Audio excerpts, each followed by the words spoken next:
Hi, everyone. Welcome to Domain Sherpa. We've got a great Domain Sherpa review coming up today. We've got Braden, Ammar, and Josh on the show. We open up by talking a bit about the recent sale of NFTs.com, NamesCon Global coming up in Austin at the end of August. And then we get into a discussion about web browsers and Web3 domains. Then we get back into Web2 with the domain game featuring Accounted.com, FitnessResort.com, FutureHealthGroup.com, and UniteBet.com. Braden also then discloses what he sold Laura.com for. So definitely check that out.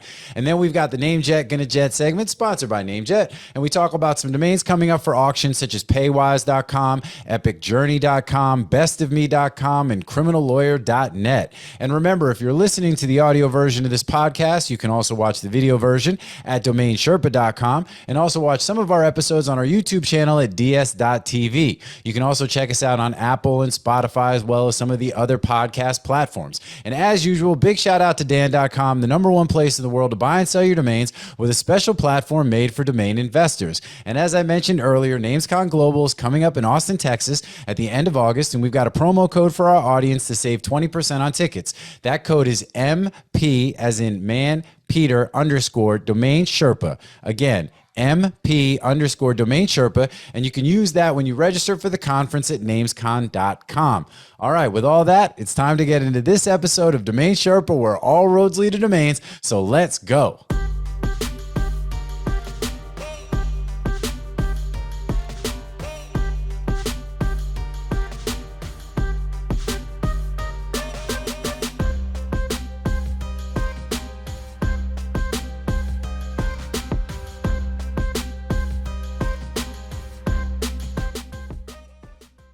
What's up, Sherpa Network? Thank you for tuning in today. My name is Jonathan Tenenbaum, a.k.a. JT, a.k.a. Jay On, and I am the host and producer of Domain Sherpa, where all roads lead to domains. Today's show is a Domain Sherpa review where we get into the minds of successful domain investors using real examples so we can learn strategies and tactics to become more successful domain name investors ourselves. These are the experts. There are 4 segments to a Domain Sherpa review. We got number 1, we got the grand opening. That's where I'm going to intro the Sherpas, see what's going on with them, and we talk about some related stuff, some unrelated stuff, and just kind of do what we do. Then we'll get into the domain game where we hear about what the Sherpas recently bought or sold. Everybody guesses the price. We keep score, and we get some swag to the winner. In fact, Braden, I think you just got your swag. You said you're like swimming in that hoodie though, right? Is that the... It's a pretty big hoodie, and it's 1,000 degrees here in LA, so I'm not wearing a hoodie anytime soon.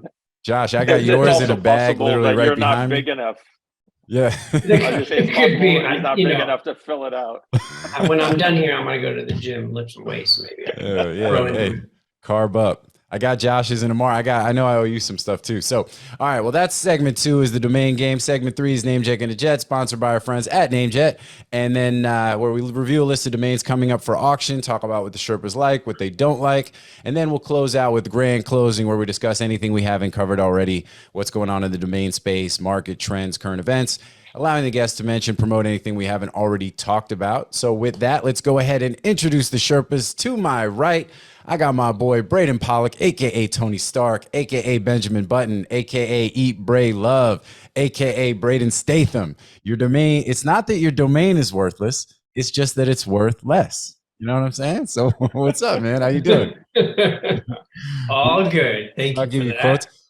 Billy's working on some pretty cool little for the quotes that we come up with on the show. So he's got one. Yours will be the first one because it was so good. It's out. I saw it last night. Oh, he already posted. See, I got to get up on our marketing schedule, man. So, but I thought that was really cool. I retweeted it. I retweeted the quote. Maybe the algorithm is hiding you from my feed or something. I don't know. I didn't see it. I didn't even see that. Anyway, all good. As always, appreciate you being here. Then down below to my right, we got my boy Josh Reason, a.k.a. Bjorn Borg, a.k.a. Harry Kane, a.k.a. Triple Crown, a.k.a. Bill and Zed's Excellent Adventure, a.k.a. Horse Stables, Not Stable Coins, a.k.a. Yellowstone, a.k.a. Super Ball. What's up, man? And stable coins. Yeah, right. Stable coins and the horse stables. What's up, man? How you living? What's up, man? I'm good. I'm just kind of right now, I'm just like looking at GoDaddy auctions and just saying like, can I buy something right now, or is it still crazy prices? And crazy prices. Still crazy or what? I mean, I don't know. I'm just like browsing right now. I'm like, what? Really? Am I really gonna pay that? No, I'm not gonna pay that.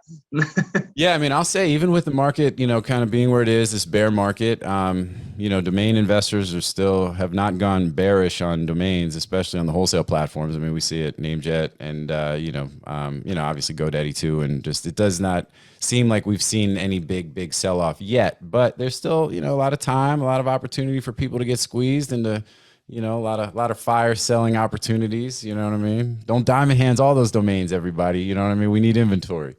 So we actually have a couple of, we're looking for a couple of domains for a few buyers. I should, that's something I should probably bring up on these shows too when we have those kind of scenarios, because we've got a couple and that we're looking for right now. But we'll get into some of that too. But all right, so Josh, thanks for being here, man. You know what it is. And below me, we got my boy, Skip brother from another mother, Ammar Kuba, aka King Kuba, aka Danny Ocean, aka the even greater Gatsby, aka Amarzan, aka Kuba Libre. What's happening, dude? How you living? What's One day going we'll on? have to tell everybody, kind of explain the whole Skip Bro thing. Although it's going to be underwhelming, I think, once we explain it. It's yeah. Maybe we'll just keep it to ourselves. But we Yeah, will be skipping in Austin in a couple skipping of in weeks. Austin, A few weeks. Texas, man. Let's get that out of the way. Big shout out to our friends at NamesCon. We got the NamesCon Global Conference coming up, Austin, Texas, end of this month. I mean, we are a few weeks away. It's the 26th, I believe, to the 2nd of September. But go to namescon.com, namescon.global, and check out the details. We've got the 20% off coupon on the Sherpa site, which is M as in man, P as in Peter _Sherpa. I believe is our code, but it's on the site. But there's also a 50% off coupon floating around. So I know we were pushing that on one of the, we were on one of the clubhouses and spaces talking up a lot about what's going on. The agenda is rounding in form. There's gonna be some really cool stuff. I'm like super excited to see. I want to the Rick Schwartz session. I think is gonna be really cool. We've got a couple NFT sessions that without being over too far to the NFT side. I think there's like just the right amount. There's a couple of those that are going to be really cool for folks. There's actually just one now. Oh, I thought which is it, the blue chip NFT? Yeah, I'm on the schedule at the moment. It's two, but we just merged them into one now. Miller was texting me and he was like, "Hey, I need you on like my panel if you can." And I was like, talk to Braden, because there's one literally like 30 minutes later that I'm on, and I guess there was a lot of crossover, so that makes sense. Yeah, there was a lot of crossover. They really wanted to bring NFTs into it because digital assets, and Sure. Although my feeling is it's a domain conference, it's not a digital asset conference. But there's a lot of us that are into NFTs, so they wanted to have two panels, but there's not enough people to speak on the panel, so we just merged them into one. That's what's happening.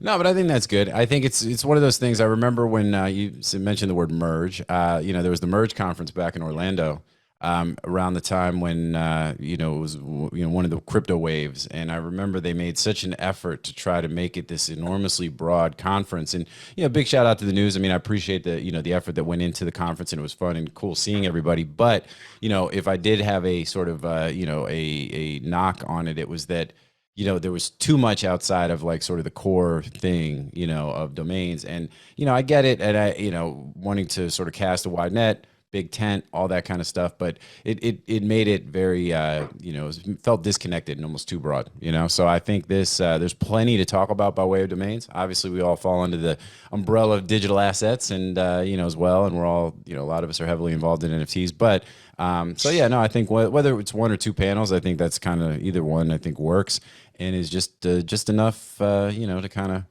kind of feel the vibe, get educated, and just talk the talk, so it's all good.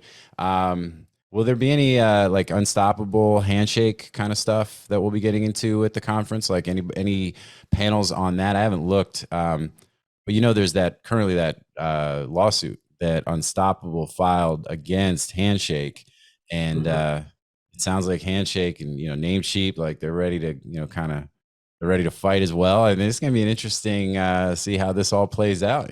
So. Yeah, Namecheap spent a lot of money already. I mean, but they're pretty deep in, so they have to defend their position. And Handshake's not going to back down, so it'll be very interesting. It'll be cool. Let's put them in the ring together. Names con. You know what I'm saying? Like, let's go. Or if we were in Vegas, you know what I mean? And it's you know, I haven't spent too much time digging in. Maybe that might actually be a pretty cool show. Maybe we'll talk about that next week.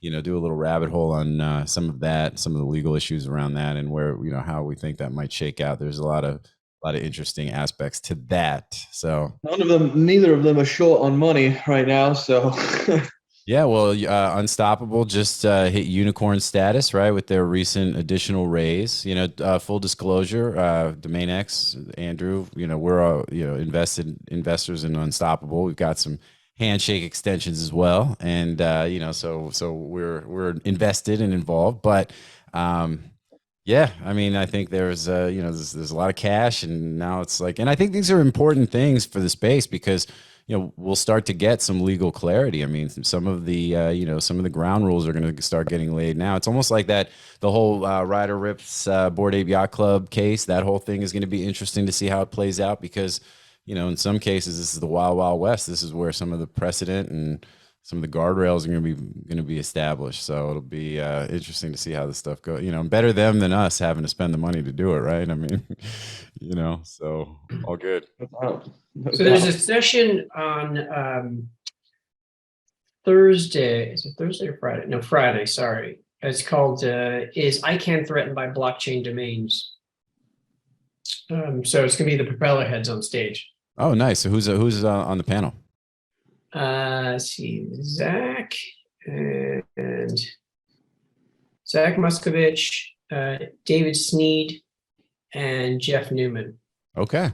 I like that one a lot. I mean, because you know, the propeller heads. That sounds like that's like a punk band. You know what I'm saying? Like, I can't wait. We're gonna see the propeller heads live tonight. You know, I didn't think it's like that, just more boring. Yeah. I didn't think they were gonna play that song, but there it was. Boom, second encore. But yeah, like, cause I remember even reaching out to, James Bladell, who policy guy for GoDaddy, super smart, been in the space a long, long time, great guy. And, asking him like, hey, you know, where are you all at, like with some of the handshake stuff? You know, do you guys view this as a threat? And, you know, at the time, and now he's at GoDaddy, not at ICANN, but he's, again, big policy wonk. And, yeah, and he was just kind of like, you know, like, you know, we're not, that. Now, this was a minute ago, right? So this was well over a year ago. So at the time, it was kind of like, you know, we're not really, you know, even that up on, not that they weren't aware of it, but just they weren't like way deep in the weeds. They weren't down the rabbit hole much, you know. I think they were still sort of evaluating, kind of figuring out what it even was. So yeah, but now I think it'll be interesting to start getting, because I think as you know, you see the size of the companies themselves, and you know, and more activity and adoption, you know, it'll be interesting to see like where ICANN's at with this stuff. So there's going to be a few more on Friday afternoon. There's these mini sessions. They're just like 25 minutes. And there's one called Handshake 101 at 2:35 p.m. Mm-hmm. And then Handshake's potential impact on the domain industry at 3 o'clock. H&S names from an investment perspective. So there's a few little sessions. Okay, well, that's cool. So I think for anybody who's interested in the handshake stuff, I mean, those would be interesting. You know, I like the bigger picture sort of, you know, because to me, it all comes down to it's so speculative, and it's been so speculative, right? So, you know, when does it become a real threat and a real major? Because then it becomes for us, even on the client side, like when do you start advising clients to go pick up their handshake? You know, I mean, the handshake maxis would say, get it, you should already have had them by now, you know, and everything else. But, you know, realistically, like, you know, they're not resolving on, you know, when they start resolving on Safari and Chrome and things like that, you know, not on an extension or on Brave browser or Opera or whatever it is, like, you know, but for the folks that, you know, that invest early, you know, there could be some really nice returns, but it's just a question of when, you know. So what I'm wondering is, once the next round of TLDs drops, and there's going to be a .crypto and a .whatever coming from ICANN, and already, you know, from Handshake and Unstoppable, when you're on Brave, let's say none of the mainstream browsers take it, but you're on Brave, which one's going to resolve? Like, how do they figure that out? That's a great question. I am not the There's technical gonna guy. be- I don't know, It's but gonna be a collision issue for sure. yeah. I mean, definitely name collision. So then the question becomes, because I think that's, up to this point, ICANN would be like, they wouldn't even think of, oh, it's just like other sort of like the name dot space stuff from back in the day, you know what I mean? That existed on like subnets and things like that, or whatever they were. And so yeah, but I do think it's a very interesting point when you start talking about some of these browsers that do allow the handshake domains to resolve. Do they allow regular domains to like Web 2 domains to resolve on like so for Oh, these? yeah. So Brave is basically Chrome, but stripped of, a lot of the bloat. Yeah. And But I guess what I'm saying is so right now, if I'm on Brave, because I don't use Brave, but if I'm on Brave and I want to go to apple.com, I can go to Apple, right? correct. But I can also go to a handshake domain as well, right? Correct. Okay. So I mean, I guess it'll be a setting, right? If it were to happen today, I'm guessing it would be a preference, right? And I think it would be browsing preferences. It would have to be browsing preferences. So if you're a Web3 guy, you have Web3 browsers. If you're just like a standard person, you're going to be using Web2 browsers, right? That's what kind of logically makes sense in my mind. Yeah, but for these browsers, they do both. So I think there would actually have to be a setting inside the browser itself that would dictate. That's the issue, right? That's the issue. It's like you can't do both if you've got the same extensions. It's like that. Well, but Brave is pretty big. Yeah. Brave They're is not a small browser. They're pretty big. No, and especially with devs and and obviously so many of the folks in Web3. I mean, there's a lot of adoption there. I should probably download it and start messing with it a little bit. We can qualify the word big, by the way. When you say pretty big, I mean it's still less than 0.5% of market share, right? I don't know. I just know. I mean, Brave is a pretty popular browser. Yeah, as far as like mainstream, right? Obviously, it's not Chrome or Safari or Firefox, but I would say it's probably number 4. Oh no, I think Ask no browser. Opera is pretty popular, isn't it? Yeah, Opera is more popular than Brave, I'm just looking up some of the data now. Got it by a list because I'm just seeing on the. Let's see. I don't know. One thing that I will say is that I think that a lot of this conversation that we're having around this is so early. A lot of the conversation that Unstoppable are having, that Handshake are having, I think it's earlier than what most people realize. And we're just like, none of this is going to be realized for many years. No, and that's a fair point. And it looks like Opera is definitely bigger than Brave. They both would fall into the other category, which is like, you've got Chrome, it's like 56%, Safari 27%, Edge at like almost 6%, Firefox 3.5%, Samsung Internet at 3%, and other at 4.3%. But that's a whole lot of stuff that falls into there. Right? Is it? Looks like it's not even the top 10. Interesting, but here's something in Africa, in the Congo and Kenya, the Opera browser is actually almost has 50% of share, according to similarweb.com. I mean, I don't know. I just did a quick Google search, right? Like, but that's like, so that brings up another thing too when you start talking about regional stuff. And let's move on. We'll get into the domain game. But I agree with Josh. Look, and that's what I said in the beginning. I mean, it's super, super early, right? So the folks that are in there now, have an opportunity, if provided that the money that they're investing, that they can just let it sit for however long or whatever the deal is. But,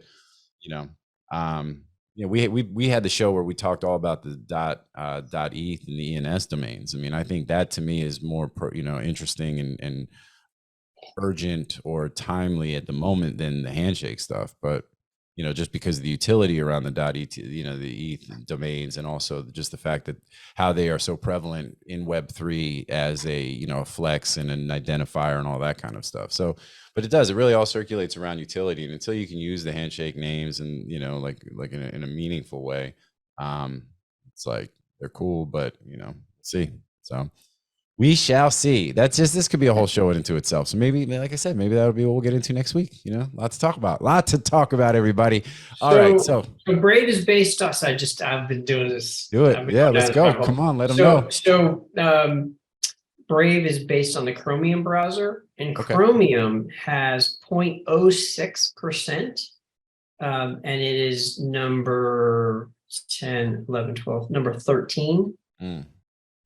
But Brave on its own is not in the top 38. So where's Opera on your list? Opera Mini is But Braden, Edge, I believe, 19. is also Opera based. Mobile is 20. I What? think Edge is also based on Chromium. I think a lot of the big those secondary browsers are based on Chromium. So I don't know if that's stat. Well, but doesn't make so I looked sense. at this list of the top 38, and the I guess this like number roughly 20 through 38 are 0%. So they're basis points. Yeah. So Opera is 1.12%. Is number 8. Okay. Yeah, I think this is a really super interesting topic. And obviously, it'd be nice to, get a, we're not full on experts, but, it's like we know enough to be dangerous, right? And I think that's going to be a huge key thing. And I'm assuming too, it's like as these things evolve, these are such, these are data points. I would think that the handshake and those folks are probably paying attention to pretty closely on a regular basis to see as that all evolves. And do you think there's any, so Google Chrome, like, any of that kind of stuff, you think they do a Web3 extension anytime soon? I mean, I would assume people are talking about that, right? I would think if they don't, it doesn't matter. Like it only there's just too much friction. Because look, the Chrome browser is over 69% of the market. Number 2 is 7.75%, right? So it's just a massive drop off. Yeah. So Chrome just has the market, and if Google doesn't want to do a thing, that thing ain't going to happen. You think Web3 is in a growth phase at this moment in time? I would actually think possibly not. I think that it grew exponentially last year, and I think that it's probably now on a decline. And I think it's stalled. Oh, I don't know. I think it's stalled. I think it's stalled and will now progressively be on a decline into the recession, and then it will revive maybe 2-3 years from now. There might be a revival, but if you back up and look at the funding, so you've got a lot. I just mentioned this on a talk I did recently. I think it was for the ICA, where there's over $100 billion of VC money that has been raised. Okay, over $100 billion that has to be deployed, and a lot of those funds are Web3 specific funds. Those monies will be given to Web3 startups, right? And they are being given. Like the money is out there. So even though you see all this contraction all over the place, the money's still flowing. And so those Web3 companies, they might be startups, they might be moving slow, but you're gonna see them pop next year or in 2 years or in 3 years. So there has to be a revival because the money's there. Yep. And I think the other aspect too is the talent. We saw a lot of people leaving, traditional finance in a lot of different areas, to go work specifically in Web3. And I think so as that happens as well, that's going to continue to drive innovation and stuff. But I agree with you. I think that what we've known of Web3, like the run up that we all participated in the last year and a half, with the PFP NFTs and a bunch of that kind of stuff. Like, yeah, I think this is going to evolve in different ways. I think it depends on your definition of Web3, right? Web3, those types of projects, I think I would agree with you. I mean, we're seeing all sorts of contraction. I think you're going to have a few winners. You're going to have a few of your quote unquote blue chips that'll continue to have success, especially the ones that are already funded and almost, I don't want to say too big to fail, but like, they've got a war chest, they've got a runway, they've got teams and people to help them find ways to be successful. But I think that hey, throw a dart at the wall, everything wins, we're all going to make it, all that kind of stuff. I mean, we've entered into a different era, and I believe it's going to be more about, what Web3 applications can better, and it's utility, right? Like where can they really provide real utility? Where is this, this metaverse that's going to be the kind of thing people actually want to spend time in and spend money in, and those kinds of things. And whether it's gaming is the one that will continue to have growth. And that's where a lot of the talent is actually going. Even, even if you look at Facebook, I guarantee a large part of what Facebook is looking into is gaming within Web3. Sure. It might not be, that abundantly obvious right now, but it is the main kind of thing that you see coming up over and over again is Web3. Gaming, you mean not gambling, but gaming as in like actual games, right. Yeah. Agreed. Well, yeah, you just look at what the Yuga and the Bored Apes are doing with Other Side, and and Pixel Vault. And although I think they've kind of stalled a bit. I mean, there's a lot of stalling in general, across the space with a lot of projects. But I do agree with your other broader point too about how it's going to be sort of this sideways sort of movement. There'll be a lot of building behind the scenes during this recession, and then we'll see this like sort of whatever the next evolution of this thing is going to look like, and it will be a pretty strong wave. But it'll be interesting, and we'll probably be waiting a little bit till we see it really, just because everything else, big picture is pretty messed up at the moment. So, all right, cool. So let's talk domains. Yeah, let's mark this. I'll mark this time on the calendar, on the timer on the video to let people know this is when we started talking about. I want to hear what worthless domain Braden's going to talk about. Domain business. All right, domain game. Let's go. It's not worthless. It's worthless, baby. It's worthless, baby. Let's go. All right, Braden, what you got? A buy or a sell? Oh, we're jumping in. Okay. Let's see. I just sold 2 names, so you can choose. Laura.com is one, and I also sold accounted, past tense, accounted.com. I think we got to go with Laura, right? I mean, isn't it? What do you guys? Those are so hard. I know how much Laura.com sold for, so maybe accounted. Okay, so we're gonna go with accounted. But can you tell us what Laura sold for? Can we, since Josh already knows? $250. $250. Very nice, man. That's awesome. And how much did you pay for it? How long did you hold it? I bought it last year. I paid $100. I was asking much more for it, and this guy started at like 100 or 150, and then I think I countered it 350, and he eventually came up to 200, and he's been at 200 since last September. I think it was last September. Yeah. Anyways, he was. No, I'm sorry. I'm thinking about accounting. No, so this guy's. It's just been months back and forth, and it was earlier this year. He's been at 200, and I couldn't get him to budge, and then I finally went back to him after no communication for weeks. And that's what would happen is a couple of weeks would go by, and then I'd reach out or he'd reach out. And I finally came down to 300, and he said, I'll come up to 250. So I said, boom. I love it though, it's definitely worth more. He's getting a good deal. But there's a lot of deals. It's a buyer's market. There's a lot of deals coming up right now, and I just wanted some liquidity to put into some other. Oh, hey, look, and I mean, we talk about this a lot on the show, right? I mean, the multiples that you sell a domain for, I mean, you can, if you hand reg a name and then sell it for $1,000, right? It's like, okay, cool. I sold that for, 100x, but you made $999, $990. In this case, it's like 1.5 times, but it's 150K profit to your pocket that it's like, I mean, sounds like a big win to me, man. I'm like a cheerleader though for success on the show. So of course I'm going to be like, that's amazing, Braden, but it really is, so good stuff, man. Well, congratulations to you and the buyer. I think that's all good.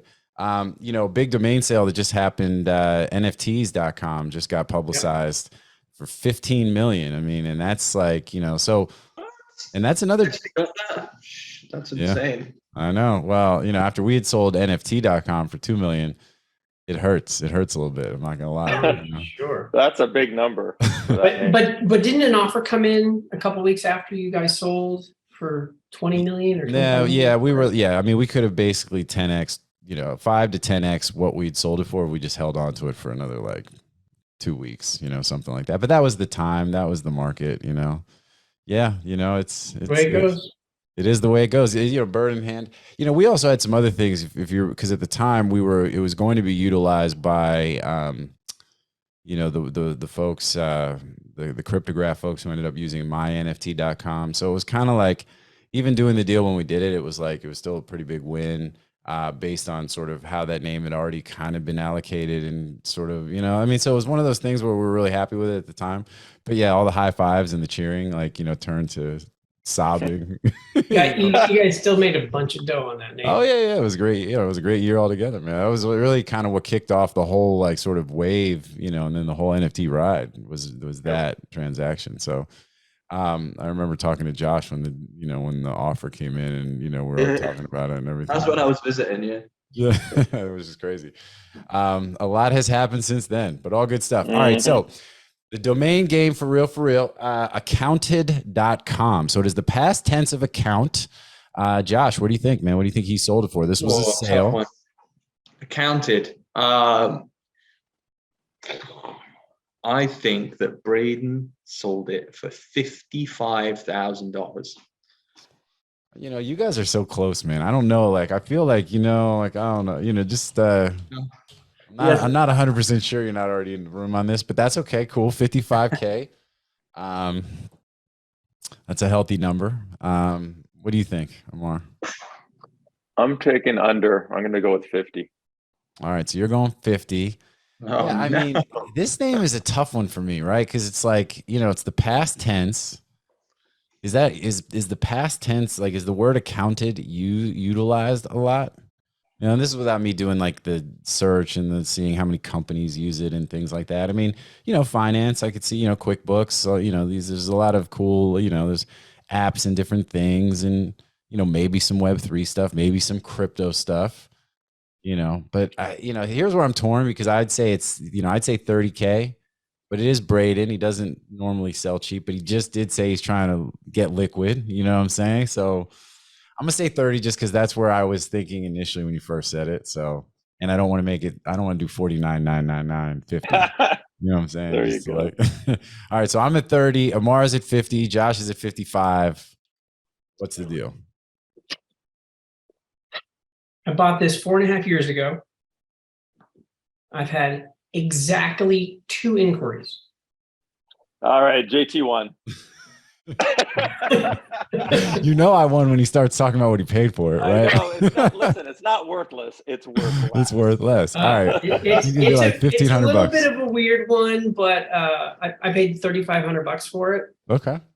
And I was like, yeah, I'll take a flyer for $3,500, but it's a little weird. I kind of liked it for like, accounting and fintech, and maybe, I don't know who bought it. Honestly, I don't know what they're going to do with it, but I had a bid on it at 42. But I was really shooting for 35 net. But like I said, 2 inquiries in 4.5 years. And I had an offer. Tell us the number. I went back and forth. 25. and I said no to their best and highest of 15 last September. And I was looking at my old offers, and I went back to them. They would not increase, but they were still interested, even though it's been months. Like, it's been almost a year, literally, 11 months. But they said they'd still pay 15, and I took it. Okay. 15. Oh. All right. Well, hey, 5X, 4X. And, and like you said, I mean, if it's a name that you're not having the kind of activity on it, then it's like, Look, I think sometimes first of all, I want some liquidity, right? Because I think there's better deals out there. But you have to look back at how much traction you're getting on a name, right? How much is there traffic? Are there inquiries? I had 2 inquiries in 4.5 years. Those aren't good stats. Yeah. Right. Well, and so if I've got somebody that's going to give me 5X on a name, or whatever, 4.5, whatever that number is, it's just time to pull the trigger and take my chips off the table. Well, and I think that's an important point. So one of the heuristics that affects people in the domain space all the time is the endowment effect, right? Everybody thinks that their stuff is just, so good and it's worth so much. And, there was this Harvard study where they basically gave everybody, I forget the exact details, but they gave everybody a mug, or they gave half the group a mug, and they gave half the group a candy bar, and then let them just hold it on their desk for like 30 minutes, and then went to see how many people would be willing to switch it for the other one. And, nobody wanted to give it up because they just felt like, oh, this is mine. And, I see it even fantasy football leagues, this player is so valuable. He's the best 16th best wide receiver and he gets this many catches and da, da, da, da, da. So if I'm going to trade him, I need to get the number 2 running back. It's like, that doesn't make any sense. It's like, people, they have a tendency to overvalue their own stuff, and we see it in domains all the time. People think like, well, if I could just get a hold of so and such company, or this could be great for this use. And I don't care that it's a .app, you know what I mean? It's worth $15 million because just imagine if, MGM decided to buy it, and, so it's like those kinds of things. And I think it's important to look realistically at what you're dealing with. And, men lie, women lie, numbers don't lie, stats don't lie, So you're saying hung like .horse is not worth a lot? Dude, I haven't been able to access my hung like .horse email in a while. I can only imagine what's there. I can only imagine what's in my inbox. And some names have value that go beyond the eye of the beholder. You know what I'm saying? That's right. I got a bunch of those. I do too, that I cannot share publicly. Come on, bro. Don't be a pussy. No, hey, let's go. .com. All right. Well, so I've got the point. Let's keep this positive momentum going. Josh, what do you got? You got a buy or a sell? What's up? Can you do Braden? Can you do Ammar next? I'm just thinking. I don't really have much. I need to look into my Afternic account. All right, that's fine. That's fine. I'll let it happen. Ammar, what you got? I got a sell. All right. I sold FitnessResort.com. FitnessResort.com. That's, all right. That's clean. I like that name. Is it resorts or resort? Is it singular or plural? Singular. FitnessResort.com. All right. And you sold it? Sold it. All right. I'm going to say $9,999. This is one of those domains that, you bought on NameJet for a couple $100. I like when I break this down because I usually am not always, right. It's like, sometimes I am though. You bought a NameJet for a couple $100, and you had this thing on a on a bin at Afternic or Dan, and somebody came along and bought it because it's one of those names that somebody could see themselves building out a cool business type of thing, or if they got a hotel that caters to this kind of thing, or some program to drive affiliate bookings around hotels or whatever, and I think it's I like it. So that's what I'm saying. So I like the breakdown. I remember when you did the same thing for Agentive, and everything was the more wrong. you spoke, the more wrong you were. I know. But you know what? Life's about putting yourself out there. You know what I'm saying? Because it's like, sometimes you just got to shoot your shot. For sure. So I used to love the detective shows, and where they say, oh, and they when they start going through how they solved the crime or whatever, some Sherlock Holmes type stuff or whatever. The Dateline. They're going to do Dateline NBC on FitnessResort.com. Exactly. All right, go ahead, Braden. What's good? I'm going to go 15,000. I think Ammar price is high, but he leaves room for negotiation. And for commissions. So I think he priced a little bit more than 10, as you said, JT. And if it was a bin, they pulled the trigger and paid the 15. So there it is. Josh. Yeah, so I mean, I would have sold that name for like $5K, but I know 100% that Ammar sold it for more, because Ammar is all about what industry does it target? What could they build off it? And how much money could they make from it? And a fitness resort, feel like if you get that right, fitness resort, money printer, right? It's just people spend money on that kind of thing. I'm going to take the over and say 17.5. Oh, wow. All right.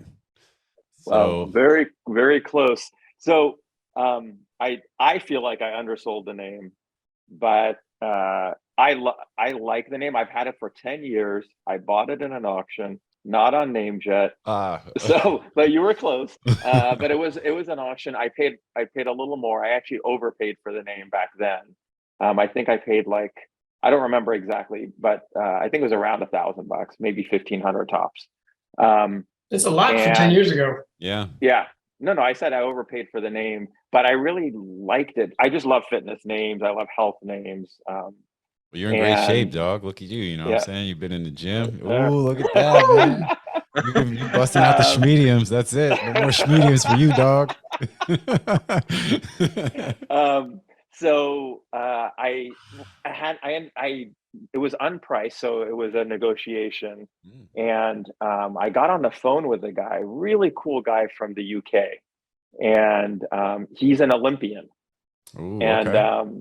he was just really, really nice, and we just had a cool conversation, and I actually brought the price down because I liked him, Oh, and wow. so we did the deal at, I was trying to net 15, so Braden was almost spot on. I mean, technically I was trying to net 15, and so but he needed a payment plan, so I did it through Dan, through actually the FD integration on Dan. Oh, wow. Like it took me more time than it was worth to do this, Yeah, yeah. but like FD, if you have an FD account, you can do import a payment plan for 5%. Whereas if you do it directly through Dan, it's 9%. Hmm. So I charged them 15,750. I netted 15, and everybody's happy. All right. So Very cool. Braden gets the point. Circle gets a Pretty square. close. All Yeah, right. So that's what's up, man. but That was good. Good yeah, it's work. close. Yeah, and the guy just, I hope they do something great with it. It was an upgrade for them from thefitnessresort.com. Oh, okay. And Well, I and the love guy's that. got Yeah. partners, and like I said, he's an Olympian, just nice guy. So I You felt see, good. so that's the trick. Can we Yeah. talk after this? I got a domain I want to buy from you. So if you don't mind, like, you know what I'm saying? Hey, I'll just but be he like, was a nice guy. He wasn't an asshole. oh man, that's messed up, man. Hey, But that's okay. Well, when we he's skip like butter. together, He's like, it's like looking in yeah. the mirror right now. You know, showing you So you his got your gold medal. 10x. It just took 10 years to get there. Right. So Yeah, yeah, it was. I don't remember exactly what I paid, but it was somewhere in that range. And whatever. Sometimes I'm kind of in the same mindset as you, Braden, right now. It's like, look, like things are slower. It makes sense to kind of just keep momentum. I wouldn't sell a seven-figure name for 100 grand. It's not like, I'm not trying to raise money at that level, but if it was a name that I would normally want 500 for, maybe I'll take 300 or 400 right now, right? Like, I'm definitely more flexible, but not on my favorite names. sure. On Yeah. names that I care less about. If I care less, I will be careless. Yo, look at that. That's what I'm saying. We need more of those Um, gems. We're gonna have to put them together yeah, beforehand and then drop them right, on the show. right. But yeah, I think So that's yeah, you so know. I think it was fair. I think it was good for everybody, and I love seeing names built out. So it's Yeah. cool. Well, no, and I think there's a lot to be said for all of this, right? I mean, 10x return. You held on to it for a long time, as is the case sometimes. I mean, I think that's something that all domainers, especially people just getting into the space, need to keep in mind that success, overnight success that you see people having is never really happens overnight. Not just in domains, but in a lot, all over the place. But still success across the board, man. I mean, you made money, they got the domain they wanted. We've been talking about domain upgrades on our Off the Market Forever show with James and Chris. And this is a very prototypical, going from the fitness resort to fitness resort. I think it's much cleaner, knock some of the Hmm. letters off, make life easier, and then that way that name's not out there in the universe for somebody else to be getting your traffic and your emails and Yep. stuff. And from there, I don't know that there's anywhere else for them to upgrade to, So that Yep. to me seems like a win-win across the board. See, I'm on Yep. my cheerleader Yep. mode, and big shout out to FD, big shout out to Dan.com, another sponsor of the show. Which I mentioned them in the intro before you guys were even on here, but the number one place in the world with a special platform made just for domain investors, and super excited to see what happens with them post the GoDaddy deal and everything else. But big shout out to Dan. And so, all right, well, cool. So we got a 1-1 kind of thing happening here. All right, Josh, what's up, man? Have you had enough time to go into your archives and pull out a transaction for us? Yeah, I have sold names, but I haven't sold anything exciting. So it's kind of it's not like these guys, but I sold the other day FutureHealthGroup.com. FutureHealthGroup.com. All right. Well, that's cool. All right. So it's also a sale. So, and I think that seems to be a kind of a recurring theme with a lot of folks, because I think people recognize that it's like, we talked a little bit earlier how, on the auction platforms at the moment, we're not seeing huge price sort of reductions. The activity is still pretty, pretty active, pretty consistent with what we've seen. But it does seem to be a theme across a lot of the smart people that I know. Everybody's just trying to stack money. Everybody's just trying to have as much dry powder as they can, for what is to come, because it's, there is a whole lot of uncertainty, and, it's, you even see a little bit of these market, sort of little rallies, but it's like, but the broader economic, sort of indicators are all pretty bleak, so it's like, we still got a ways to go. So all right, Josh. My purpose of stacking right now is for deals. Yeah. I mean, I'm less concerned about the economy and more concerned about, don't get me wrong, I'm concerned about the economy, but I'm more concerned about missing opportunities, because there's other people that are, I'm seeing companies now that are like, you know what, let's just sell this asset because, we're not using it. So we'll lower the price. So they're accepting smaller offers, and other investors that are turning some of their inventory to get cash for whatever, for whatever reason. So I just don't want to miss opportunities. That's and I think that's kind of what I mean.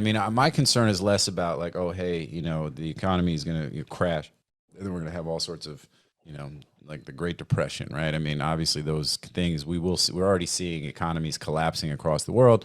In the U.S., it's not going to be as bad as it'll be in some of these emerging markets that are really going to struggle and are struggling. You see Sri Lanka. There's just a whole lot of craziness happening in a lot of places. But yeah, I think it's the same thing. And for our business, for us at Media Options, and with Drew, it's like we're just trying to get cash heavy, because as those things happen, it will apply pressure to people and companies who have otherwise been diamond handing a lot of stuff that, and not even just domains, there's going to be, there's going to be deals as people there's just less cash, and, it's just not, as things aren't bubbling like they have been. So, yeah. So I think we're all the same mindset, and, that's so that makes it even more, you got to be more strategic, when you're buying and selling. So Josh, with that, you sold, I'm sorry, what was it? It was like a Future Health Group. FutureHealthGroup.com. FutureHealthGroup.com. I'm just kidding. It's 127 words.com. Yeah, it's the longest domain ever. All right, go ahead, Ammar. What do you think you sold it for? I'm going to say it was on a bin at $24.88. All right, so $24.88. See, I'm with you on the bin approach, because I know that's how Josh rolls, but I think he sold it for more. I think this was a $4,999 deal. This was $4,999 on a buy it now. So that he also bought somewhere at auction pretty cheap, for like, $69, something like that, $72.96 with tax. Oh man, this is some deep analysis here from JT. It's like, I could tell by the way he looked down when I said $72. All right, go ahead, Braden. What's up? I was going to say $3,000, so I'm going to stick with that. All right, so we got 2888. Is that what you said? 2488. Oh, 2488. This is what happens when I don't write them down. You said $3,000. I said $5,000. Josh, what's the deal, man? This could be the difference between winning and losing right now, Braden and I. And if Ammar gets the point, then I don't know. Yeah, 1995. Oh, man. So now it's I don't know what I paid for it, but it would somewhere between $8 and $11 is okay. If I price a name below $2,000, it was somewhere between $8 and $11. So again, JT, your analysis was way off. I don't know how off was it. I said it. I was right about the acquiring. It's really cheap. And then I just thought he would have sold it for a little bit more. Here's the thing. Like names like that, like you could price it at $5,000, and it probably like the same buyer probably buys it for $5,000. There are so many alternatives to that name, though. It's It's just for me, any name that I buy, unless it like really sticks out to me, I'm like, oh, that's a nice name. Like if I buy a name, I don't really do it too much right now, but when I was buying names for $8 to $11, just I'd get like maybe 25 to 50 names in a day. It's just like, I don't want to like individually price all of them. So the ones that went into that price category, it's just boom, 2K, forget about it. Yeah. Well, I mean, you're talking about, so what was the final, what was the price that you sold it for? 1995. Yeah. So $2,000 that you bought it for $10. I mean, that's 200x. I don't know, like how much, you know what I mean? Like, yeah, it works really well. It just works really well at scale. I get sales like that still, even right now, I'm getting sales like that every month, like probably a few a month. And I don't have a huge portfolio compared to some of the bigger people out there, but like names they just move at that price. Like, quickly. So I like how you said you weren't sure what you paid for it, and you gave us the range between 8 and 11. It's not a big, I think you paid around that's the difference between 200x and 150x. There you go. Oh, yeah. No, that's good. All right, so here's where we're at, because so now we're at a three-way tie currently. Josh is out. Josh, can you pull another name out and give it to us? How about I sell a name to Braden instead to replace Laura.com? I'll sell him Louise.com, and if he buys it, he wins. Oh, that's fair. There we go. Somehow I feel like Ammar and I got cut out of that. Let me see what I got here. I got another. I didn't even make an offer yet. I can pique your interest on it. Just go to the landing page and check out, bro. I could give you another one. Buy it now that I have that just to, it might be a bigger one this time. I don't know, but do it. Yeah, you want to do another one? Yeah, let's do another one. We got to break this tie. All right, unitebet.com. Honestly, what a terrible name. I don't understand how I got that or sold it. Yeah, but there you go, unitebet.com. Jesus, I wouldn't want that for free. Yeah. You're first this time, Braden. I don't want to go first. I don't even want to go last. I don't want to go at all. Yeah, technically, because we're going the opposite way we went last time, since this is the final round. So who's first? You are. You. I am first. Okay. Unite bet. I'm gonna $2,000. I'm gonna stick to the same $2,000. $2,000. No, I'm gonna go high. I'm gonna go higher because it's got bet in it. I'm gonna go 2,500. 2,500. All right, I am gonna go. I'm gonna go 1,999. I think he pulled it right out the same bucket. You know what I'm saying? That's my guess. So he was like, "Yo." That's actually strategically that's very smart, JT. But that's not what happened. I'm just trying to win one. Yeah, I'm going higher than 2,500. So I'll go 2,595. Oh, come on. Yes, you totally tried to I was gonna say 3K. So I'll go with 3K. That's fine. All right. So we got 25, 3, and then I got 2. And 2. Or 1,999. All right, Josh. 2,995. That one came yes! Oh man. Yes! Oh, man. Right on. I thought I had that one. Strategically, JT, strategically you were right. Yeah. But I actually was watching Josh, and I listened to his words carefully. And he did say this one could be higher. He said this one could be higher. No, and he said he doesn't even know how he got that much for that name. Okay. See? What a terrible name, though. Why was that? I'm like, if that was on auto renew, I need to go through my portfolio right now. It's a terrible name, but but anyway, I won. Doesn't that go to show though? You can sell terrible domains. It's like, and you know what? Like, maybe it's not terrible for them. Maybe it works. No, I think my guess. Do you know who bought it by any chance? Do you have any insight into the buyer?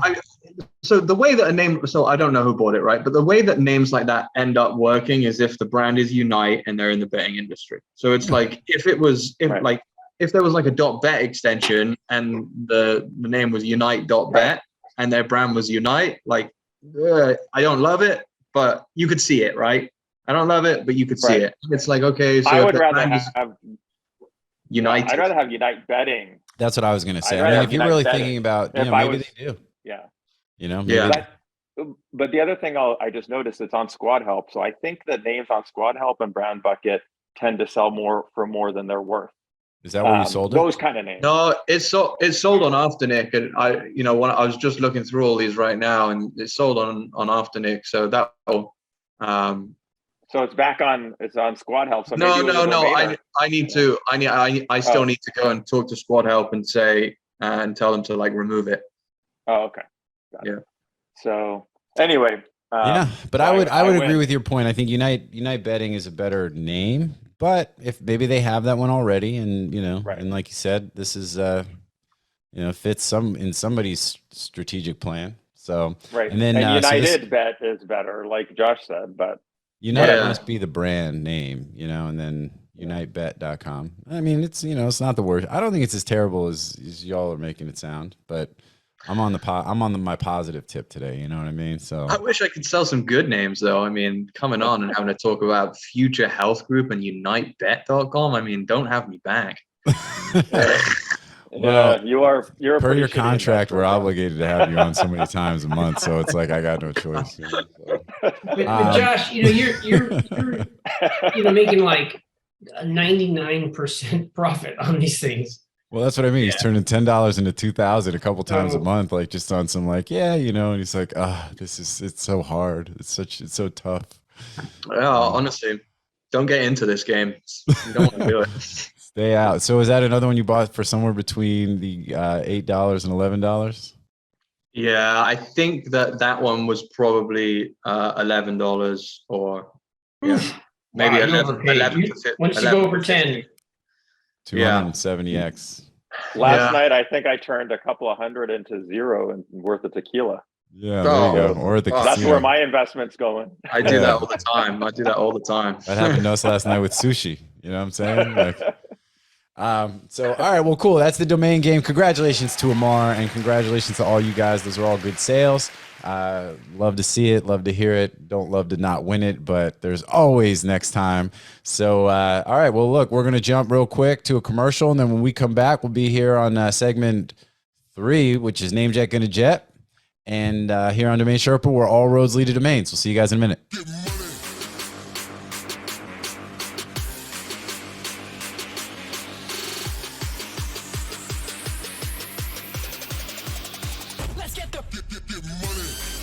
Media Options is the industry's leading domain broker specializing in domain acquisitions, high-value domain sales, and domain name consultation. As pioneers and thought leaders on the subject of the domain aftermarket and domain name value, plus through their clear domain acquisition service, Media Options offers startups and established corporations an unparalleled scope of high-value domain options, providing access to domain names and curation technologies not available elsewhere. Media Options believes in the power of a great domain name and is dedicated to helping you obtain yours. Call or email today to put a domain to work for you. What's up, everybody? Welcome back to Domain Sherpa, where all roads lead to domains. We're just coming off of the domain game. Big win in overtime by Ammar. Congratulations, Billy. Hit him with some, give him some applause. Give the man some cheers. And so now we are sliding into Name Dick and a Jet, sponsored by our friends at let's go. And so, yeah, we've got a whole list of domains. We've got the list up on the site, as I mentioned on every show.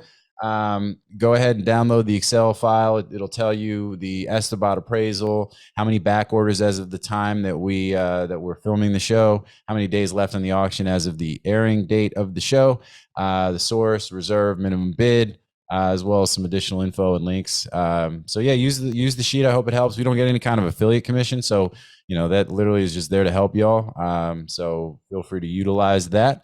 And we'll go through. We got 18 names on the list.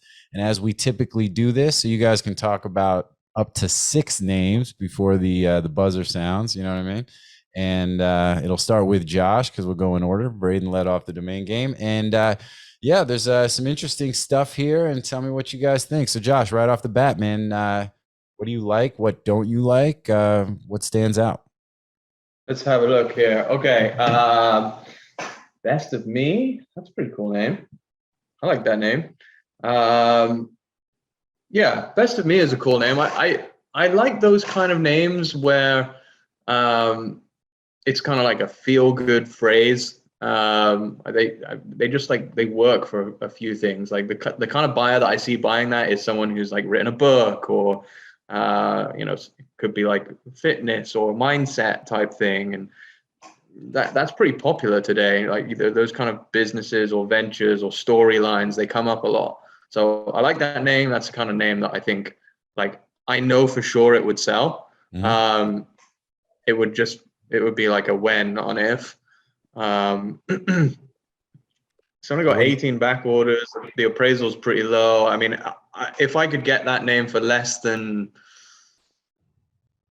$2,000, I would probably be a buyer. Like 50, yeah, less than $2,000, I might be a buyer. I think that if you're paying more than 1,500, you're probably overpaying. But I just, I just feel like when I overpay for a name like that, it normally always turns out well for me. So I like that one.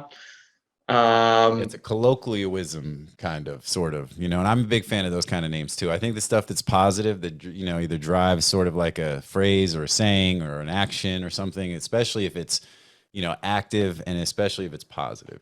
So I would agree with that. I'm a big fan of those names as well.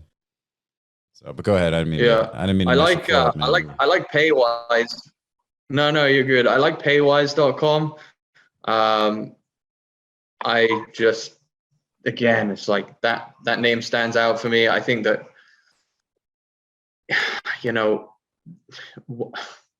I automatically think of Wise, like the company Wise, because obviously you're sending payments overseas and stuff.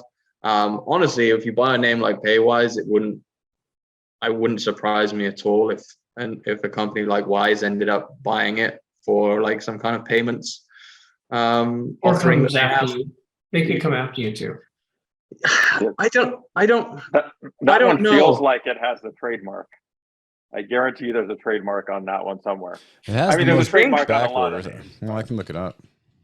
I don't know. I would check. I don't know. I think I love the name. I think that's the best name on the board, but I think there's or one of the best names on the board, but I would be afraid of a trademark on that one. Yeah, if there is a trademark on it, you would stay away from it, because it's like, what else are you going to trademark it for, and what else are you going to use it for other than payments? Right. Yeah. So there are a bunch of companies called Paywise. There's a Paywise.co, there's a Paywise.com.au, there's a Paywise Tech, and these are all developed sites. And that would be hard to defend against those. That doesn't surprise me. I mean, it's a great name. But from a trademark standpoint, there's nothing in the USPTO database. No. Yeah, there's nothing that's active. There's a few dead. There's a handful of dead ones, including a Deco that had some kind of, their Paywise system, which was probably some kind of payroll type of thing, and then a few others. So I actually think it's kind of open, and knowing, this would be the kind of name, and I can see why it stands out. Now, obviously, this is also why it has the most back orders of every name on the list at the moment.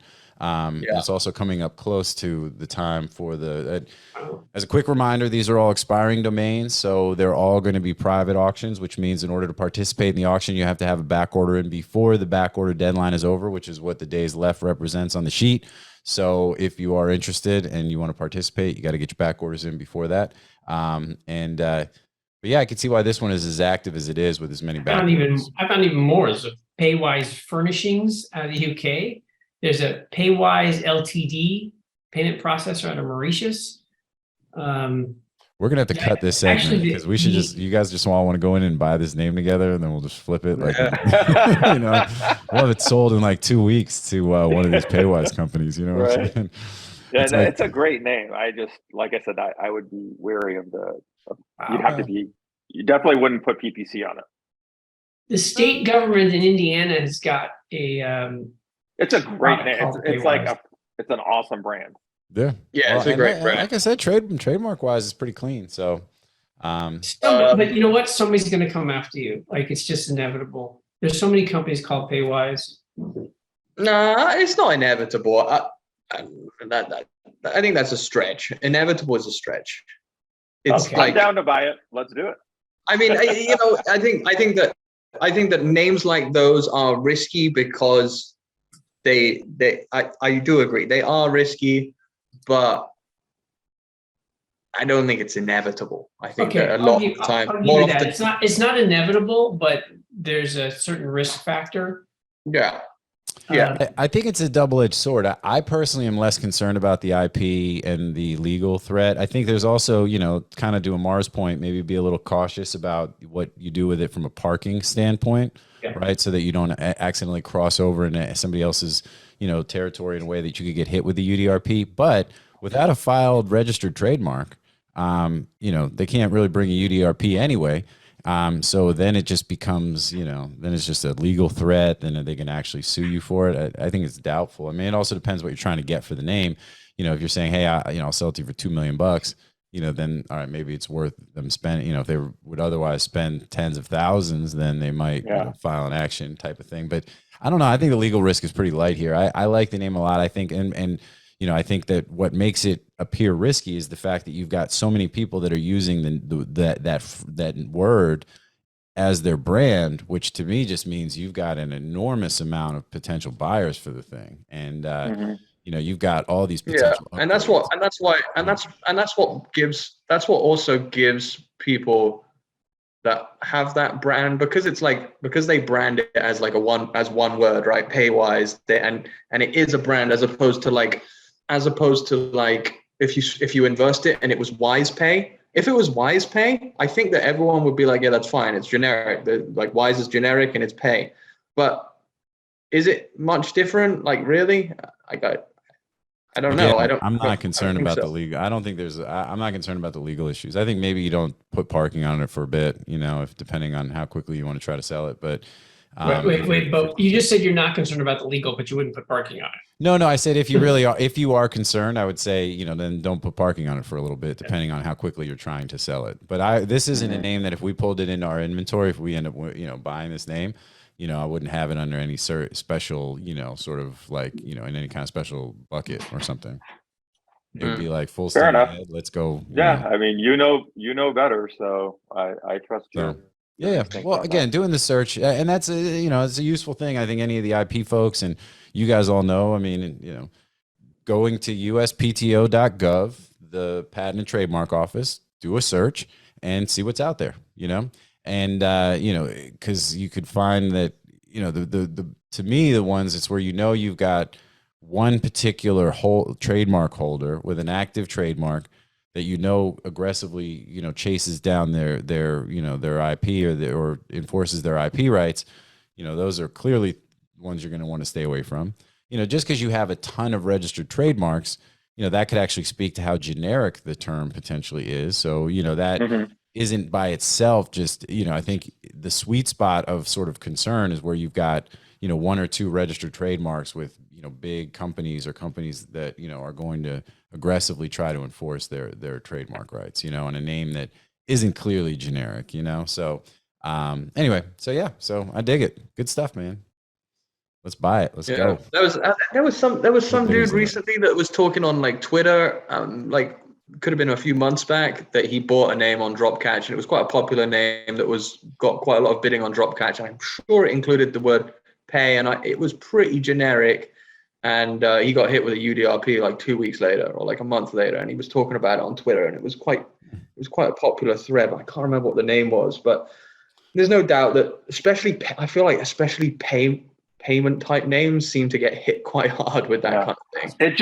It's one of those names that feels like an existing brand, and that to JT's point, it's an existing brand for 20 other guys, right? But it's just one of those that feels, I think what Barry Hill calls them fanciful names or whatever. So it's like, it's yes, they're generic words put together, in a way. It just seems to me that it's a risk. I don't know. I still think it's risky. Well, when you talk about fanciful, there is an art to it, right? Well, and fanciful is a specific term within, like, because you look at there's a trademark spectrum, right? You've got generic on one side, and and then, but there's you've got then fanciful, I think it's arbitrary, and then it's suggestive, and then it's descriptive or whatever, right? So it's like or descriptive. Maybe I'm saying it wrong. Anyway, so, I don't understand. So depending on like where you are, like again, I just to me, I think I see opportunity here. That's what I see with this name. So yeah, I love the name. But, all right. Shall I do one more and then move on, or? Yeah. There's a few other good ones, but I do like epicjourney.com, right? I think that's got one of the lowest appraisals here of them all, but that's such a cool name, Epic Journey. Yeah, I mean, is it super valuable? No, not necessarily, but it's another, like, just like Best of Me, it's like another feel good type of name. Like, what could it be used for? Could be travel, could be self-improvement. So I like that name. I wouldn't pay as much for that one as I would for Best of Me, but you know, if you could get that type of name for like $500, yeah, for sure. Yeah, I think it's cool. I mean, that could be a game. It could be a store. You're talking about Epic Journey? Yeah. Yeah. I mean, it could be, you know, that could be a video game. It could be obviously a book. It could be a travel website. It could be a blog. It just sounds super cool, doesn't it? It's just epic journey, man. You know what I'm saying? We're all on an epic journey. I love that journey for you. You know what I'm saying? And by the way, but Ammar, I misspoke. You're right. I mean, fanciful is actually on this side of the sort of spectrum when you talk about it, and the ability to trademark names. The more fanciful, the better, right? So you've got, you know, you've got generic here, and then it's descriptive, suggestive, arbitrary, fanciful, right? Fanciful would be like Google, something like a made up word almost that. Right. So this is not, this is, I said it wrong. So it's more, it's just the fact that it's more trademarkable because it's unique. So that as you use it, it becomes very descriptive of what you're using it for, because it's not a word that otherwise, you know, again, generic being the sort of the most difficult end of the spectrum to actually trademark if it's your brand, you know. A name like this probably falls into the middle. Maybe would probably be, you know, right there between suggestive and arbitrary. It's not fully descriptive because it could be a couple different versions of payment. I think you're probably right, suggestive. You know, so and I have a bunch of names that are like something wise, and I really love that. Yeah. Right. And I think they're very brandable, but I also think that, you know, they're probably I'll deliberately delay this episode till next week. The auction will already have happened, and we'll have the conversation. And we'll own it. We'll be sitting there, it'll be shining right in our domain portfolio, glistening, just looking like dripping with opportunity. All right, cool. Yeah, I love all three of those names that you mentioned, Josh. The Epic Journey name was one of those that jumps out to me. I like that one a lot just because I just think it's cool, you know, and it's just, again, it's like just, you know, in a real positive kind of way. So, all right, cool. So, all right, Ammar, well, it slides to you as far as the list. So what do you like? What don't you like? Sure. So, I mean, I've already said it 10 times. I love Paywise.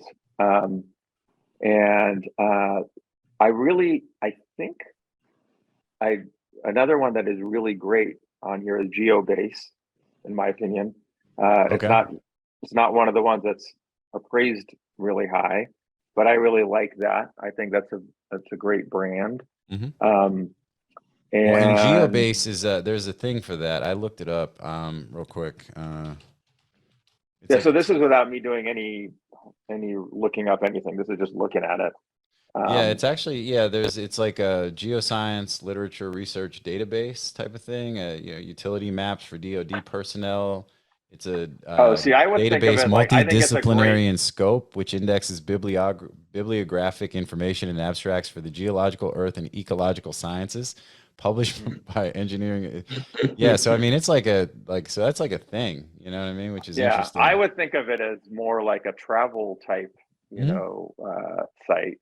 Could be a product, you know. Yeah, exactly. So I like that. The one I didn't quite understand is Critica, and I'm guessing that's appraised so high, probably because it's either a developed site that dropped, or that's the only thing I can think of. I don't know. Critica is one of my favorites, actually. I think is it Spanish? I think it's super brandable, but I don't know why it's appraised so high. There's a fair amount of companies that use that name.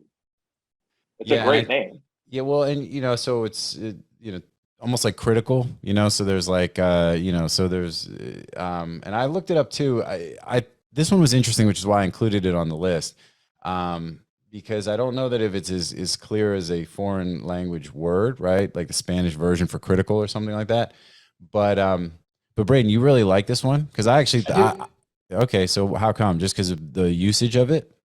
Yeah, it's got a lot of usage. So there's a bunch of companies that use that name. So you've got tons of companies that it's an upgrade for them, right?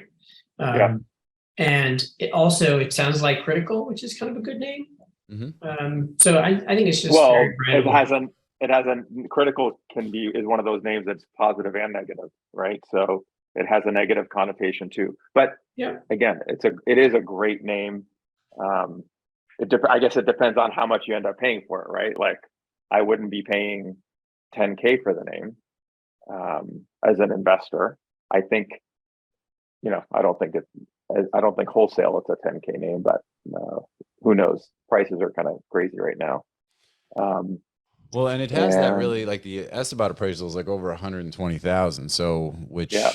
I think is interesting. And I would agree with you. I don't know where it seems like a high number. I don't know where their algorithm is really pulling that from. I think because of the search volume, because there's so many companies called Critica, people search it and then to find the company, right? Okay. Because no one's using Critica.com, they're using, whatever else. Right. Criticaservices.com or so, but it's only registered in 46 extensions, which is a lot, but it's not a lot relative to, some others, right? Like, I don't think 46 is a really big number in terms of how many extensions it's registered in. Let's compare it to Paywise, actually, since we've been talking about that.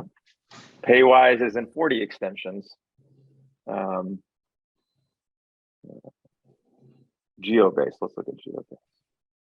So to me, I think that's probably a really good indicator, for me at least. 38 extensions. So these are all pretty close in terms of how many extensions are registered in. Cool. All right. Well, what else? There's a lot more companies using Critica than Paywise. Really? Mm-hmm. All right. Well, that makes sense. So I think, to me, I like Paywise a bit better. There is a Critica trademark, since we're talking a little bit on the trademark tip, a company that is using it with a live active trademark in Critica LLC, based in New York, education services, lectures, classes, that kind of thing. Like for me, that I would be more concerned about that than Paywise personally, because Critica is a made up brandable and there's an active trademark on it. But there are far more companies called Critica. It's an Italian and Spanish word. So yeah, that would be your defense. Okay, yeah. And it's an Italian periodical, so there's definitely some. It's an interesting one, and I think it's cool. It's funny when I saw it, I thought, okay, clearly it's based on the appraisal, I expected that there was going to be that it would be the Spanish word for critical or something or critic. Obviously I don't speak Spanish, right? So you know what I mean? So but I'm with you, Braden. I think that, and there's obviously you look at the SERP and searches and stuff, although the CPC is not very high, but the search volume is really, really high. So Ozaki and Wheaton both have more extensions registered. So like you wouldn't have thought that for Ozaki. Wheaton, I was expecting that. Yeah, well, both are last names, right? And Ozaki's also a character, I think, in what is it? It's like an anime. Japanese something anime. Yeah, it's like Dungeon Hunter or something. It's one of the so there's something there. And then Wheaton, obviously, big shout out to Will Wheaton, you know what I mean? And I think Wheaton is off a name jet. I looked it up. I think it's already gone.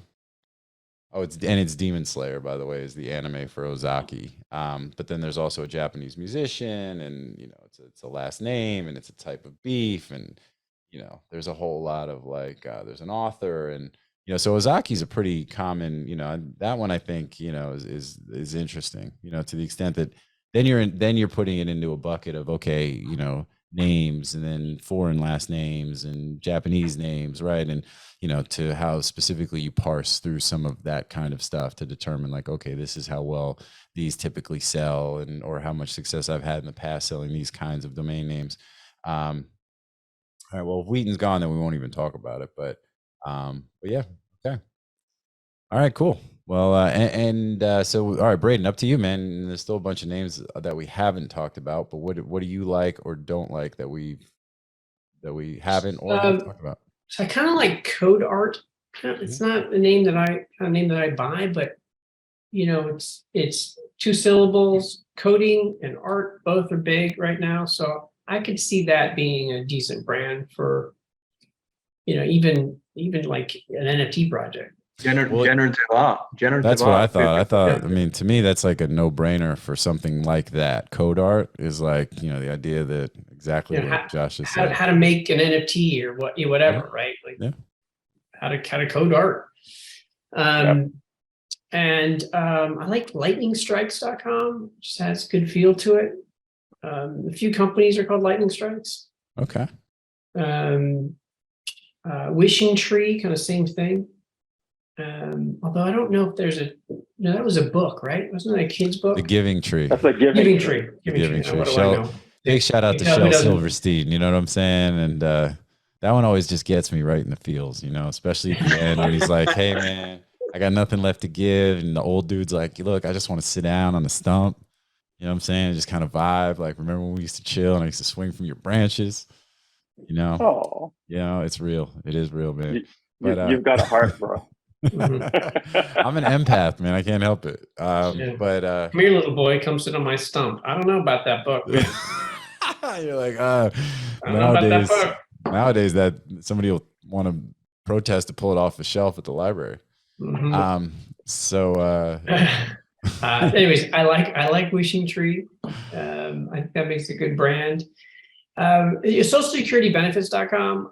I don't like that because Social Security is a trademark. Okay. And the Social Security Administration has been known to take domains away. So just something. Now, if they don't do it often because there's so many. I mean, Social Security Lawyer.com or whatever. Lawyers have those. But that's a great point. And I actually think this is a great point to tie in on some of what we're saying about the trademarks and stuff. And this is what I was sort of alluding to before, is like, there are certain entities and organizations that are known to be really, really active when it comes to enforcing their IP rights, right? And, Microsoft and, the Olympics, for example, is another one that's like a big trademark that if you use, that they'll come after you, So it's like understanding and having a sense of some of the history around some of that stuff, I think is really important, because it is the kind of thing that will help you hopefully avoid getting, losing domains, investing money, and, not, and all that kind of stuff. So, and I do have a Social Security name that is developed out into a lead gen site, but I know that someday they can come knocking and I'm going to lose that name. So yeah, that's interesting. We keep sort of like, we have some lists, and I've been in this space for a long, long time. So we kind of know, just smell test and, names that we know to avoid and all that kind of stuff. Are there any good resources for that kind of stuff that you guys are aware of? And the answer could be no. I don't know. I mean, I just mean like for trademarks, like, because it's one thing to, and this is just for the benefit of the audience, to the extent that, hey, I search on the trademark database, I see maybe it has something. How do I find out if they've, litigated it before, things like that? I didn't know if there were any, other sort of searches or tools that y'all kind of mess with, We do a lot by feel, you know what I'm saying? Like, there are databases. There are databases that lawyers use. Yeah. There's Edgar, and for the federal, filings and things. So I guess you could probably, that would be, and obviously if it's the kind of thing where you're going to spend a lot of money on a name, and maybe it's worth having an attorney take a look at it specifically. But yeah. So, but I think that's the point, is like, how much time and effort and resources are you going to put into researching a name before you buy it, right? I mean, I buy almost all my names just on gut, right? And unless you're spending 5 or 6 figures on it, but if most of the names you're buying, right, you're not going to, especially in auctions, you're not going to spend hours looking up each name. No, that's fair. Well, I guess I'm not. If it's a name you're maybe about to drop 50 grand on or something like that, right? So, but yeah, I would agree. I mean, if it's if you're spending a couple $100 on a name in auction, like, you're not really. I mean, who has time? We ain't got time for that. Right. So, all right. Well, cool. And then, all right, last one. Let me bring one up, and then we're almost out of time. I need to mention one more. I would be remiss if I didn't mention. I know. That's what I was going to bring up. Go ahead. Right. So I figured criminallawyer.net. There we go. I So, figured you guys were all just waiting for me to talk about I mean, I that literally put that on the list for you, for dude. me. You know what I'm Thank saying? you. So Thank you. talk to me. I mean, so what do you think? I mean, are you like, oh, I got to get this back, or is it because you are so, you know, experienced with legal names that this one has red flags for you? Like, so you see a name like this, what are you thinking? Well, look, I am going to bid on it because old habits die hard. Mhm. But I can tell you, legal names are a tough sell unless they're low and you're outbounding. So I know people that will pick up a legal name for $69 or $100, and they'll sell it for $400, $300, and they're just outbounding. Especially if it's geo specific, because then you can do a Google search, find 30 lawyers, and just email all of them. And some lawyers will pick it up for a few $100 as a no brainer. A name like this, you can't do a narrow search, right? You'd have to shotgun a billion criminal lawyers, and they're just a tough sell. And lawyers don't like to spend a lot of money on names. I have sold some big legal names, but it takes a long time. I've got Look at that names. CPC though, dude. 1827. You know, I mean, it's like, yeah. Now, This- if you want to develop it into lead gen, that's a different story, because then you can sell off the leads. But criminal leads are not great leads. Now, if it was like DUI or drug or something specific under the criminal umbrella, those sell for more. But criminal could be like, somebody got caught with like a bag of weed or something, and it's like these cases aren't worth anything. So it's kind of broad. I mean, we sell criminal leads, and they don't do nearly as well as like a DUI or a domestic violence or some other kind of more specific. Specific subtopic of under the criminal law umbrella. That makes sense. And but yeah, so no, that's good feedback. And so all right, so this name, so what do you bid up to? I mean, it's first of all, it's a .net, which is also, I know, like, I mean, this name's speaking to you, dog. You know what I'm saying? If I was trying to sell this, you'd be the one I'd call. So what do you bid up to on this one? Like, where are you trying to get it at? I think I would probably price it in the $30,000 range, but take much less. Wow. I mean, I honestly think, well, if it was a .com, right, it'd be six figures. Sure. And even that, like, I know the guy that bought criminallawyer.com, and he called me. He's like, "What do you think?" I'm like, "Don't do it. It's not going to work." And he did it, and he spent the money, and then it didn't work, and he had to take it down and try to reset. And they sold it as for a loss, and it's just tough. Like, lead gen is difficult. If you know what you're doing and you can build out a site and get some traction and drive some traffic to that site, you can sell the leads. This is not the highest value lead, but it's a tough sell, and lead gen is tough. I've been doing it for 18 years, and you need to go in with your eyes open. It's very, very, very competitive. I mean, just look, you can't buy traffic. I mean, look at it, $18.27 is a CPC on that. How are you gonna do that? Yeah. How you can do that and sell the lead for $35? Yeah. No, I think this is a good point. So if you're trying to sell it for 20 to 30K, so what are you bidding up to? 5,000? I mean, what's your couple of grand. I mean, I might go over that just because, I've got a database of criminal lawyers that I can reach out to, and they know who we are, so they'll open our email. But if just Joe Blow, like if I was to email a bunch of roofing contractors and they don't know who I am, they're not going to open my email. Yeah. That's a good point. So at least my company can reach out to them and get a decent open rate, but it's still uphill. So for everybody Braden, listening, I know who you are, and I do not open your email. Case in point. And for everybody else who's listening, don't even waste your time. This is Braden's name. He's already called dibs, so you cannot monetize it the way he can. So just let it go. Let it go. And don't think you're going to win it and sell it back to me. People try to do that, and it's like, dude, I was there too. You want to know? Yeah, well, that's another thing. It's like, man, nobody's more active than you. It's like, what do they think you weren't there that day? Anyway, all right. Well, all good stuff. I think that's a great place to close out the Namejet Gonna Jet segment. So big shout out to Namejet. Everybody go ahead and get your bids in time. You don't want to miss out on any names that you might be interested in. A lot of interesting stuff on that list. One we didn't talk about. Well, actually, there's a few, but I'll just leave those for special review for later for y'all to see a couple of those. But ngo.org, I think, is pretty cool, especially, for a .org, I like that It's one. a perfect .org, but how are people going to, the problem with those kind of .orgs is like, how much are you going to get for it? Yeah. Right? How are you going to monetize it? How are you going to monetize it? Yeah. The other name that's interesting, and I guess I am going to talk about it instead of just leaving it as a surprise, MiamiDade.com.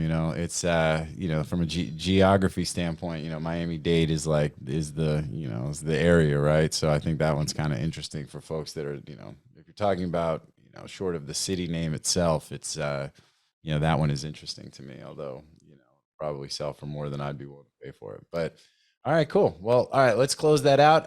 Then last but not least, grand closing. You guys, anybody got anything interesting to talk about? Any announcements, anything like that? The ICA dinner is coming up in Amsterdam.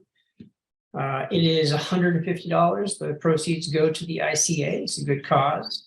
And I believe that if you sign up for the ICA, then dinner is free, if I recall. Nice. When? What night is the dinner?